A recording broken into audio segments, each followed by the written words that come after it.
Oke, baik. Mungkin terlebih dahulu saya ingin tahu lebih dalam lagi dan kamu mungkin bisa menjelaskan lebih rinci lagi terkait dengan permasalahan yang kamu sedang alami. Jadi untuk saat ini kan saya sedang mengikuti organisasi. Ada 2 organisasi yang saya ikuti dan ini benar-benar membuat saya keteteran untuk menyelesaikan tugas-tugas dari perkuliahan, dan juga ada beban dari organisasi yang saya ikuti, sehingga saya rasa organisasi ini sangat membebankan bagi saya, tapi saya juga masih tetap ingin mengikuti organisasi ini. Itu jadi saya bingung bagaimana caranya supaya dua-duanya ini tetap jalan, antara organisasi dan bagaimana saya bisa mengerjakan semua tugas yang diberikan oleh dosen. Oke, baik. Seperti yang saya dengar dari cerita kamu, sepertinya jadwal kamu sangat-sangat padat sekali. Tapi kamu tetap ingin mengikuti organisasi yang kamu sedang jalani ini, tapi sebetulnya jauh di dalam lubuk perasaanmu bahwa kamu ingin berhenti, kamu ingin capek. Jadi sebenarnya kamu tetap ingin meneruskan organisasi yang sedang kamu jalankan ini, atau pengen berhenti dan fokus kepada kuliahmu saja? Kalau saya, Bu, masih ingin dua-duanya, masih ingin tetap mengikuti organisasi, karena saya rasa organisasi ini mungkin sebagai tempat saya untuk mengeksplorasi diri, mengekspresikan diri juga. Terus banyak orang-orang yang saya kenal, jadi saya tidak mau kayak keluar dari organisasi ini. Tapi untuk perkuliahan saya juga, saya ingin tetap mengerjakan semua tugas-tugas yang diberikan dosen, agar nilai saya itu enggak turun, Bu. Kayak organisasiku bagus, nilai perkuliahanku juga tetap bagus. Jadi itu sih, Bu, saya bingungkan sendiri lagi. Oke. Sepertinya kamu sangat-sangat berusaha untuk mengatur dua hal ini ya.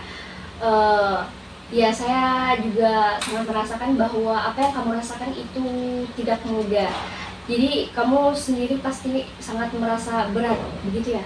Iya, Bu, berat sekali, karena dua ini sangat membingungkan bagi saya, karena di satu sisi saya ingin tetap mengikuti organisasi ini, tapi di sisi lain kayak timbul perasaan ingin keluar dari organisasi ini agar tetap fokus di perkuliahan. Tapi saya kepikiran lagi, kalau saya keluar di organisasi ini, semua yang saya lalui kemarin untuk mencapai di titik ini, yaitu masuk di dalam organisasi yang saya inginkan, itu kayak terbuang sia-sia, Bu. Jadi kayak ndak ikhlas juga kayak mengeluarkan di situ, di organisasi itu. Kalau boleh saya tahu, kamu sebenarnya aktif ikut di organisasi apa? Untuk organisasinya kayak jadi volunteer di sebuah organisasi yang mengekspor di lingkungan. Ada juga saya mengikuti kayak kegiatan anak-anak itu. Kayak wow, ternyata organisasi ini kayak cocok sekali dengan saya. Jadi makanya saya tidak mau lepas organisasi ini. Saya pikir bagaimana caranya supaya organisasi tetap jalan, tapi tugas perkuliahan juga tetap jalan. Oke, baik. Kalau boleh saya menyimpulkan, kamu sebenarnya tidak mau melepas organisasi ini karena kamu rasa organisasi ini sangat membangun diri kamu, begitu ya, dan kamu sangat nyaman ada di sini. Tapi di sisi lain juga kamu merasa kalau mengikuti organisasi ini dan sibuk di sini, kuliah kamu jadi keteteran, begitu? Iya, Bu, kurang lebih begitu, Bu, yang saya rasakan. Oke. Apakah ada faktor lain yang membuat kamu merasa hanya ingin memfokuskan satu hal saja, yaitu kuliah kamu? Mungkin nggak ada Bu, karena yang saya benar-benar rasakan ini itu tidak bisa membagi waktu antara organisasi dan mengerjakan tugas.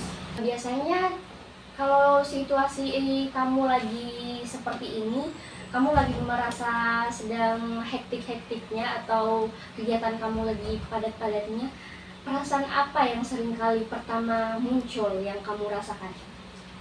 Banyak sih Bu, kayak saya merasa tertekan, stres, terlalu banyak hal yang harus saya bagi antara mengerjakan tugas atau dengan beban yang diberikan oleh saya mengenai organisasi, dan hal itu benar-benar membuat saya tertekan, sehingga kadang saya itu tidak sempat menyelesaikan tugas yang diberikan oleh dosen, dan hal itu membuat saya kadang merasa kok saya nggak bisa ya membagi waktu saya antara organisasi ini dan penugasan saya. Jadi saya benar-benar merasa kayak tersesat Bu, kayak bagaimana caranya supaya saya selesaikan ini masalah, bagaimana caranya supaya hal kayak pengerjaan tugas ini dapat saya lakukan, dan beban yang dari organisasi yang diberikan saya itu dapat saya selesaikan juga. Jadi hal ini membuat saya tertekan sekali. Oke, baik. Biasanya dalam situasi seperti itu, apa yang kamu lakukan untuk berusaha menyelesaikan masalah yang kamu alami? Banyak, kadang saya menangis dulu baru saya mengerjakan, atau tidak saya memberi jeda untuk diri saya sendiri untuk beristirahat. Kayak saya bilang, ini tugas sebentar Pi. Nah itu kadang saya suka tunda kewajiban yang harusnya saya selesaikan, malah saya tunda, dan itu mungkin yang membuat saya merasa keteteran dalam mengerjakan tugas. Ya sih, itu saja Bu.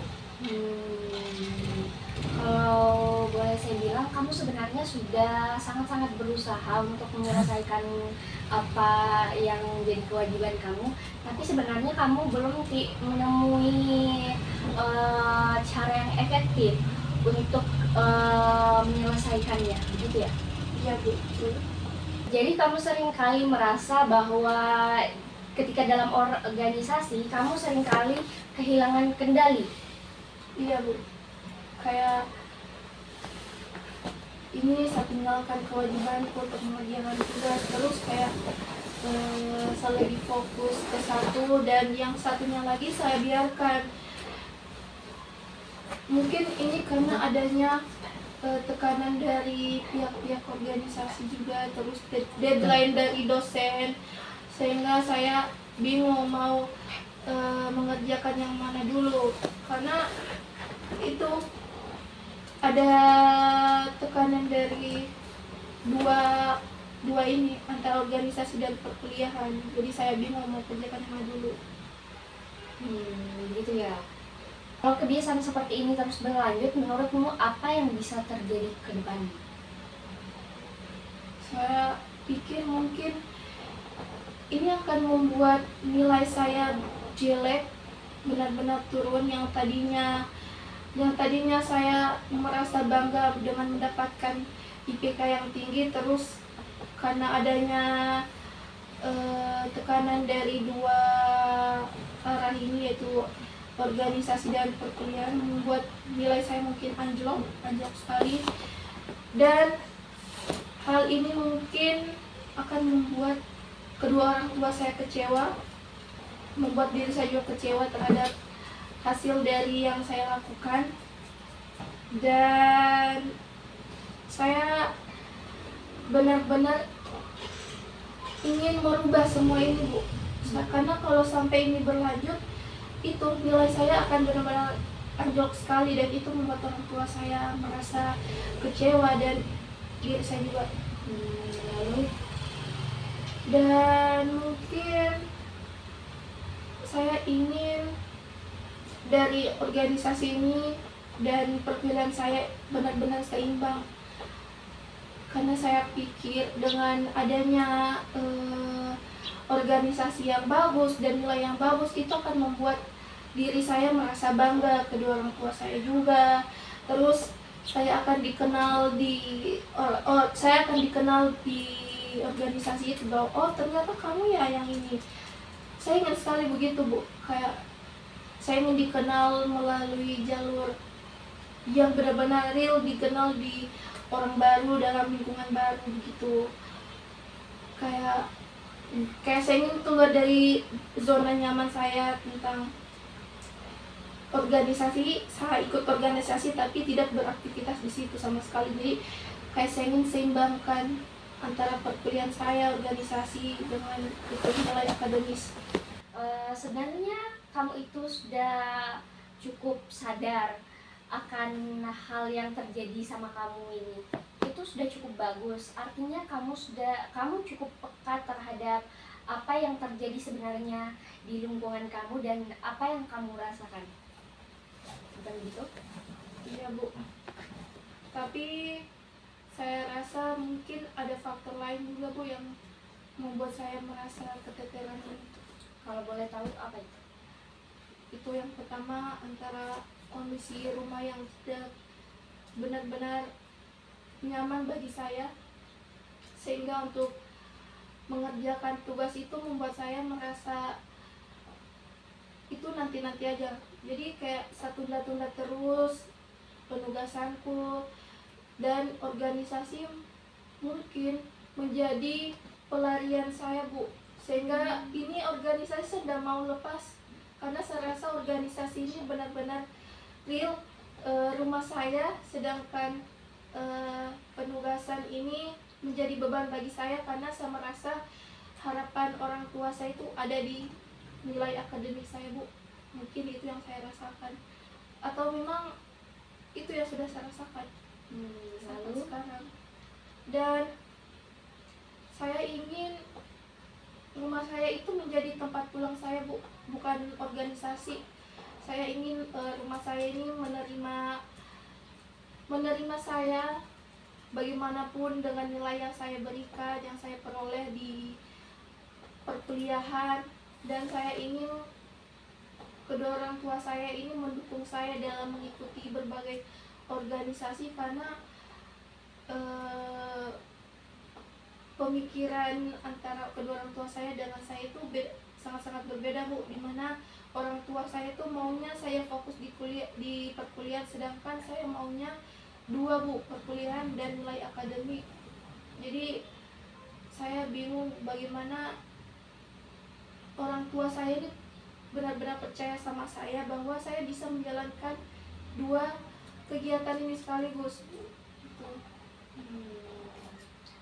Kamu sempat bilang bahwa kondisi rumah kamu itu tidak nyaman untuk kamu belajar, sehingga kamu mencari pelarian lain berupa organisasi yang menjadi rumah kedua kamu, gitu ya.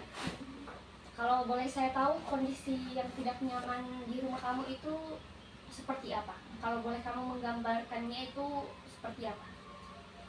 Kondisi rumah saya itu ada biasa kekerasan. Orang tua saya itu selalu bertengkar di depan anak-anaknya, sehingga saya merasa kenapa mereka bertengkar harus di depan saya gitu loh. Karena saya pikir bukan hanya saya yang ada di dalam rumah itu Bu, kayak ada juga adik saya, ada kakak saya. Jadi dengan mereka bertengkar depan kami itu akan benar-benar merusak mental kami Bu itu. Dan kakak saya itu benar mungkin karena adanya keluarga kami, atau saya bilang ini broken home mungkin, ini sehingga membuat dia benar-benar memberontak Bu. Kadang dia tidak pulang, sehingga pada saat dia pulang di rumah dia dipukul di depan kami gitu Bu. Akhirnya saya merasa takut Bu, sehingga nilai akademis saya ini saya tidak mau benar-benar turun. Saya maunya mempertahankan ini, dan organisasi juga saya ingin juga mempertahankan itu. Hmm. Terus apa ada hal lain lagi yang kamu rasakan?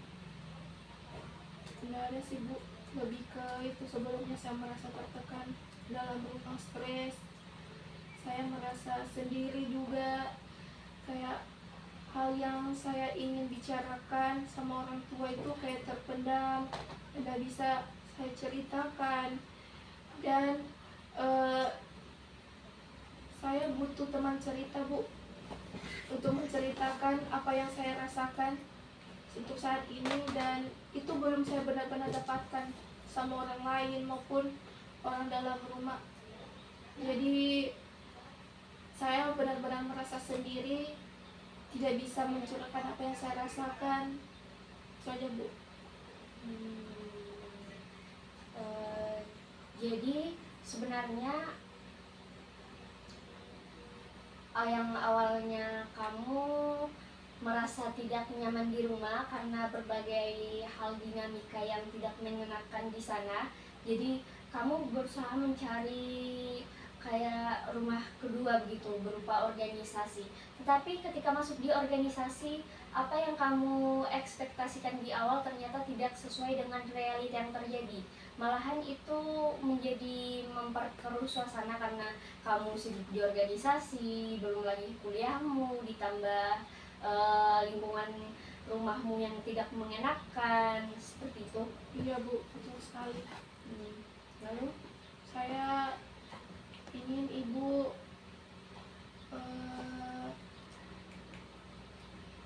memberi saya arahan bagaimana saya nanti ke depannya, bagaimana saya nanti menyelesaikan masalah saya ini Bu. Karena setiap hari ini saya kepikiran terus, takutnya kalau saya tunda-tunda untuk melakukan sesi konseling ini akan menjadi bumerang bagi saya ke depannya. Dan saya takut hal ini benar-benar terjadi Bu. mungkin karena tadi permasalahannya terkait dengan organisasi dan belajar kamu, jadi yang saya lihat kamu sangat aktif ya di organisasi, dan itu bagus sekali sebenarnya untuk mengembangkan diri kamu, keterampilan kamu, dan relasi kamu. Tetapi kamu juga harus ingat bahwa ada tanggung jawab lain yang kamu emban, yaitu kuliah, tugas-tugas kamu yang kamu harus selesaikan. Tapi kamu juga sebenarnya punya hak, atau kamu berhak kok untuk beristirahat. Jika kamu memang sedang butuh istirahat, kamu tidak perlu memaksakan diri untuk terlihat perfect atau harus menyelesaikan semuanya dengan baik. Kalau kamu butuh istirahat, kamu juga bisa istirahat.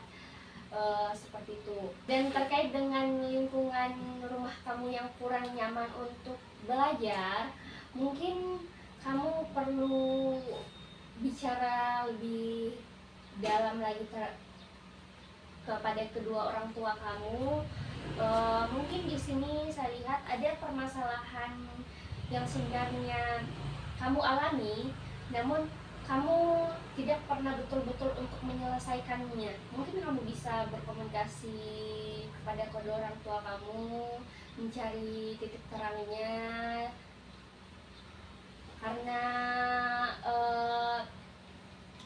salah satu yang menjadi faktor utama keberhasilan kamu itu adalah dukungan dari kedua orang tua kamu. Dan bagaimana caranya kamu membangun lingkungan yang nyaman untuk belajar, dan mencari tahu bagaimana sebenarnya gaya belajar yang cocok untuk kamu. Tapi Bu, saya sebenarnya takut untuk berbicara dengan kedua orang tua saya.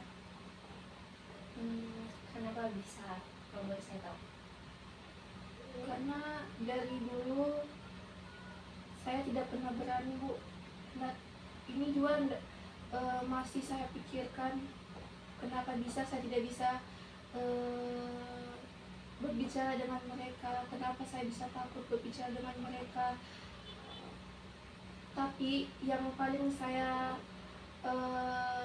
mengertikan bahwa saya benar-benar takut untuk berbicara kepada mereka, mungkin karena ini ada faktor dari dulu saya tidak pernah didengarkan, dari dulu saya tidak pernah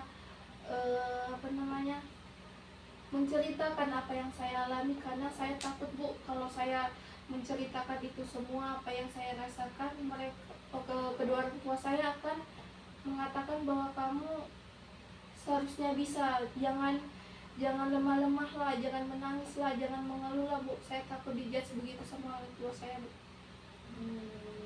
Lalu Saya ingin sekali menceritakan bahwa ada di mana saya merasa benar-benar sendiri, benar-benar merasa ingin didengarkan, dirangkul, tapi itu semua tidak pernah saya dapatkan, Bu, dari kedua orang tua saya, sehingga yang menjadi tempat saya pulang itu ada di organisasi saya, Bu.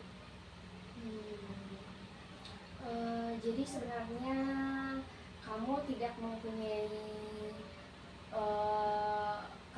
memiliki komunikasi yang cukup baik antara kedua orang tua kamu, dan kamu sepertinya mempunyai tekanan juga dari keduanya. Jadi kamu bukannya takut jadi alasan kamu sebenarnya takut untuk berbicara itu karena sebelum berbicara kepada mereka, kamu sudah terlebih dahulu membuat skenario di kepala kamu kalau kamu akan ditolak, begitu ya? Iya, Bu, betul sekali. Itu yang selalu saya rasakan. Lalu Saya ingin kedepannya mungkin melalui komunikasi, mungkin melalui sesi konseling ini, saya ingin nanti ketika ada waktu saya ingin berbicara dengan kedua orang tua saya, dengan saudara-saudara saya mengenai permasalahan di dalam rumah itu, Bu. Saya ingin menyelesaikan semua, karena kalau ini semua berlanjut, takutnya kita sebagai anaknya itu akan merasakan dampaknya ke depannya, Bu. Dan saya juga ingin organisasi saya ini bukan sebagai tempat pelarian lagi, Bu. Saya ingin organisasi ini benar-benar real tempat saya untuk membangun relasi, mencari hal-hal yang belum pernah saya lihat, dan menemui orang-orang yang benar-benar ada di sini, yang ada menemani saya, Bu. Dan saya juga ingin rumah yang sebetulnya itu adalah rumah saya yang berisikan kedua orang tua saya, Bu, dan saudara-saudara saya. Oke, sebenarnya kamu sudah cukup sadar apa yang harus kamu lakukan ke depannya. Bahkan di sini saya lihat kamu sudah mempunyai planning atau rencana apa yang akan kamu lakukan ke depannya. Sebenarnya tinggal dari kamunya saja. Kapan kamu akan melakukan atau merealisasikan apa yang sudah kamu rencanakan. Sebenarnya kamu cukup baik dalam menyimpulkan apa yang sebenarnya terjadi kepada kamu. Kamu juga sudah sadar apa yang harusnya kamu lakukan ke depannya. Kamu sudah membuat planning atau rencana terkait permasalahan yang kamu alami ini, dan itu sudah langkah awal atau sesuatu yang cukup bagus terkait dengan apa yang sebenarnya kamu rasakan. Jadi kalau boleh saya tahu, apakah masih ada kendala atau adakah perasaan yang membuat kamu merasa tidak mau melanjutkan masih mau menunda untuk menyelesaikan masalah kamu ini, entah itu berbicara kepada kedua orang tuamu atau mulai mengatur lagi jadwal kamu atau kembali menata apa yang harusnya apa yang dulunya menjadi rutinitasmu? Untuk itu saya rasa Bu sudah tidak ada, karena semuanya sudah saya curahkan sama ibu, sudah saya ceritakan apa yang saya rasakan, dan itu sebenarnya membuat saya merasa sedikit lega setelah menceritakan sama ibu. Oke, bagus sekali. Lalu ada lagi? Sudah tidak ada Bu. Jadi sebenarnya faktor utama yang mendasari kenapa kamu bisa seperti ini itu adalah lingkungan keluarga kamu, Iya ya kan? Nah, lingkungan keluarga kamu itu yang membuat kamu tidak nyaman untuk melakukan aktivitas keseharian kamu. Akhirnya kamu mencari pelarian atau rumah kedua yang kamu bilang itu di dalam organisasi, dan ketika organisasi itu tidak sesuai dengan apa yang kamu harapkan, kamu akhirnya membuat semuanya jadi, kamu berpikir bahwa semuanya menjadi rumit. Oke.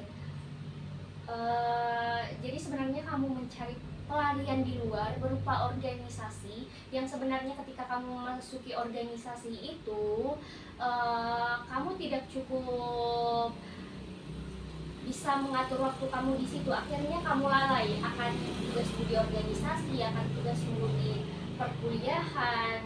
Akhirnya semuanya menjadi ruyam atau menjadi tidak terkontrol seperti ini. Iya Bu. Dan hal yang perlu kamu perbaiki, coba kamu membangun komunikasi yang baik atau kembali berbicara kepada orang tua kamu. Barangkali ketika lingkungan yang di rumah kamu itu sudah membaik, kamu bisa merasa nyaman dan kamu bisa membangun kembali rutinitas kamu seperti sebelum-sebelumnya. Jadi apakah kamu merasa puas atau kamu merasa setuju terkait dengan apa yang pernyataan dari saya tadi? Ya Bu, saya setuju sih. Oke, jadi kalau boleh saya tanya kembali, setelah dari sini, apakah kamu sudah tahu apa yang harus kamu lakukan? Sudah Bu, saya sudah mendapatkan pencerahan mengenai yang ibu katakan tadi. Sudah saya pikirkan ulang, ternyata yang ibu bilang tadi ternyata betul. Mungkin kendala saya ada memang di dalam keluarga, sehingga saya kurang mampu dalam menyelesaikan studi saya, dalam menyelesaikan akademi saya, dan organisasi mungkin menjadi faktor kedua dari yang saya bilang tadi, bahwa kelalaian dalam menyelesaikan tugas ini dari organisasi ternyata bukan Bu. Dari yang ibu bilang tadi, saya sudah mendapatkan pencerahan yang sangat berarti bagi saya, sehingga saya sudah tahu bahwa titik permasalahan saya ternyata di sini Bu. Oke, baik sekali. Untuk sampai di titik kamu menyadari itu semua, itu sebenarnya sudah sangat-sangat bagus, dan saya harap kamu bisa